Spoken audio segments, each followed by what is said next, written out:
Hello, everybody. Thank you for just showing up like this. There are people who speak publicly about the Mandela effect, and then there are those who understandably don't wish to speak publicly and rather would rather, much rather, keep this private. But this is for everyone in the Mandela effect community, okay? This is for everyone. And this is for everyone whether you like me or not, because I'm hoping that even if you don't like me and you actively don't like me, that at least I would like for you to take this back and at least consider it and be on the lookout for it. One thing that happens with other communities, particularly in French culture, conspiracy culture, is eventually they are co-opted into the media, mainstream media, and then however it happens, they end up becoming kind of the butt of the joke. And then all kinds of different exposés and all kinds of different videos are made to sort of either debunk or whatever it may be. And I noticed about a week or so ago, this channel and the researchers that I hold dear to my heart, I think we reached a tipping point to where we had reached so much evidence with the Ed McMahon thing, and we have so much media relics. There are so many media relics that we have that we can certainly counter any argument that Wiki has or anybody else who would debunk us in terms of it being a mass memory glitch. So, immediately after that, there was an incident in the media that I felt very personal about it, and it affected me. And I'm not going to give it any energy by saying what it is or what it's about, but it came out, and I felt as if if it wasn't this channel directly, certainly it was the community as a whole that was starting to be harvested in order for the mass media to produce shows, movies, whatever it may be. What they do is they talent harvest, and it's a matter of what to us it's not that way, but they see it as kind of a tier system, a pyramid, if it were. And what you do is you talent harvest, especially if you are part of a larger media company. What you do is you go around and you look for ideas that can't be copywritten or trademarked because they're just larger, general, broader ideas. And what they do is they take those broader ideas and then they incorporate them into hit shows or whatever it may be. Now, things like living in the afterlife or knowing that you're dead, there's nothing new about that. It was done in Groundhog Day. It was done in Jacob's Ladder. And dealing with time travel, the multidimensional aspects of the Mandela effect, quantum immortality. All of those things are already things that were out there. What I'm talking about is exploring those things to the bounds that we've never known, and doing it with a responsibility, an understanding of that responsibility, and pulling back when we need be, and not going all the way like I've listed in my unlisted videos to some of the other channels that are out there that are completely irresponsible when it comes to their flavor of the conspiracy world. And one of the things that I love so much about being an ME is, one, it's real. Two, I can experience it personally. I know it's real because I experience it personally. Versus other aspects of the conspiracy world, it's more abstract, and you have to rely on sort of this building up of cross-sectioning data and sort of empirical data, sort of gut sort of feeling, and it's kind of a mix of those things. Versus being an ME is you experience it directly. Another thing about ME is other people can experience it and not know it. That's the Ed McMahon thing, Saint Ed, we now call them. And we're going to incorporate someone else into our canon called St. Charles, but we'll talk about that later. I don't want to spoil that because the crew have been working really hard on that. But what I'm saying is that process has begun. the predictive programming or the revelation of the method, whatever you want to call it, our ideas, the new ideas that we're coming up with in order to better understand our reality, have slowly but surely been creeping into more mainstream apparatus in terms of the larger media unit, the larger media beast or machine. And I just want everyone to be aware of it, whether you like this channel or not. If you're an ME, be aware of it. And the reason why I want you to be aware of it is, one, that you can spot it, understand it, and if you want to address it directly, that's fine. That's your prerogative. But you'll be able to. And if you have a hint about it or a gut feeling about it and you never moved on it before, please start moving on it now, because eventually what's going to happen is, just like other communities, I'm not going to point out in the conspiracy world, they end up becoming incorporated, and you end up saying, oh, that sounds like a movie, even though our idea came first.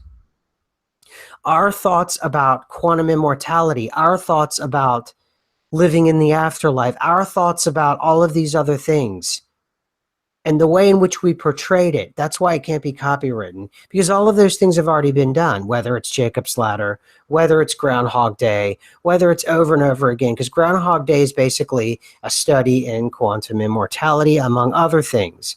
I've also saw it an exploration into hell. It just depends. But certainly Jacob's Ladder 2 has elements of my 2012 series, and indeed was part of the inspiration of that. But since then, I've been seeing certain aspects of other people's channels and my channel being incorporated into other bits of media. Now, I understand below the surface there's a collective from which we all draw upon, and that muse is one, and from which we all draw upon that muse. But I also can understand as well that you, like a magnet, can draw these kinds of things into your life. And if you are conscious of what you're doing, then you're being dishonest. And when I get a gut feeling about something that's being dishonest, I have a gut feeling about it, and I've had it my whole life, and I just can't explain it. There's certain things that I just can't explain. They're very difficult to explain to people that I understand. And I'm telling you, that's the road we're starting to go down. So please be wary of that. Particularly if you're a, quote, I don't even want to say the word. As long as you have a channel and you have a following of any size, or if you're an ME yourself, and you're understandably you're silent, just be aware that this is there, and it's out there, and this process has begun, and before you know it, there's going to be a deluge, and I don't know if it's going to be next week, next month, or next year, but eventually, if this grows and people truly wake up to this, and this is another thing too about ME, and it's so personal and it's so spiritual, we don't need to point to other people. And that's a very important thing about ME. We don't have to point to someone and say they're bad and they're doing something to create, a world order, or they're doing this or they're doing that. And we are, and that's the difference about the Mandela effect. Sorry, I had to clear my throat. That's the difference about the ME community. It is kind of funny that Mandela effect is ME and it's me, because it's not me like selfish, but it is about you. It's about the internal and the understanding of the external. And that's what puts us apart from all other fringe communities. And ours is an exploration, an expedition where we think we know a lot of things, but it's a matter of exploration and tinkering and trying to understand it. Versus others, they have it completely opposite of what we are. It's not about them per se, it's about others, and pointing the finger at others and saying they did this at a certain time to create a false flag, or they did this to do that, and blah, blah, blah. We're completely different. As well as saying, this has happened to me and I've personally experienced this. There's very few people in other communities that do tracking of other conspiracies that can say that, or that do that. We do that because we experience it and we see it ourselves. There have been plenty of MEs where there are roads that just showed up in my life that weren't there, or apartment buildings that wasn't there, and then it was. It's personal. It was whenever I was explaining about Ed McMahon. To help someone understand Ed McMahon, all of these relics that we had were in real time. Whether it was Johnny Carson, Ed McMahon rapping himself, David Letterman, Bill Clinton, over and over again, it was in real time, and it would be like us getting Steve Jobs wrong working for Apple, or Bill Gates wrong working for Microsoft.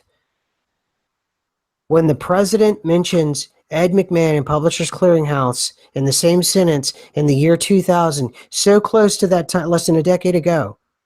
In fact, it was shorter period of time that Ed left the PCH period than Bill Gates has been with Microsoft. Bill Gates has left Microsoft probably, what, maybe we're going on a decade, maybe longer. I don't know. He left a long time ago, whatever.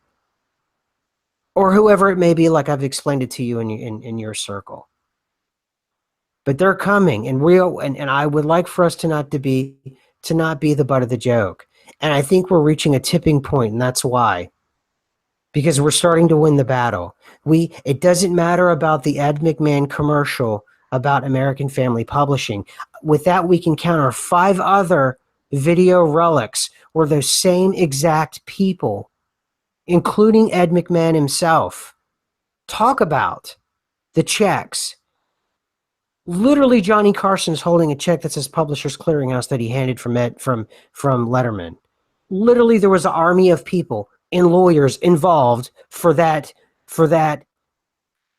hidden commercial to happen in front of everyone for Publishers Clearinghouse, because ultimately that's what it was. It was a final product push because they knew that the talent was leaving, which is Carson and McMahon, for Publishers Clearinghouse. There's no way that American Family Publishing would have let that stand. There is no way they would have let that stand if that wasn't the case.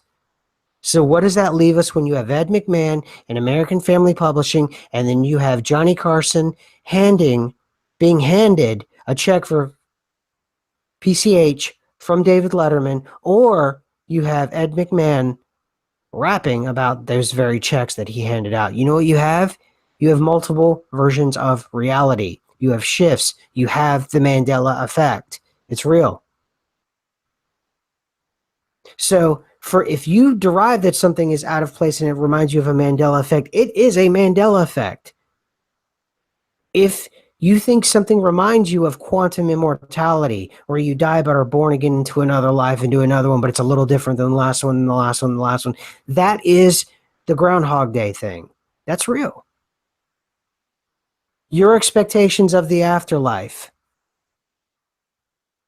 All of those things that I've mentioned, if you see those in film and television or anywhere else in terms of entertainment or larger media, those things are being harvested.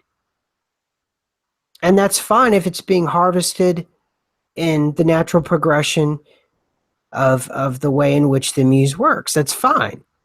But I've got a feeling something's afoot, perhaps. And, I am not a citizen journalist. I am not an infotainer. I'm just doing the best I can, as honest as I can, to you, to deliver this stuff to you, is what I mean. So that's my message.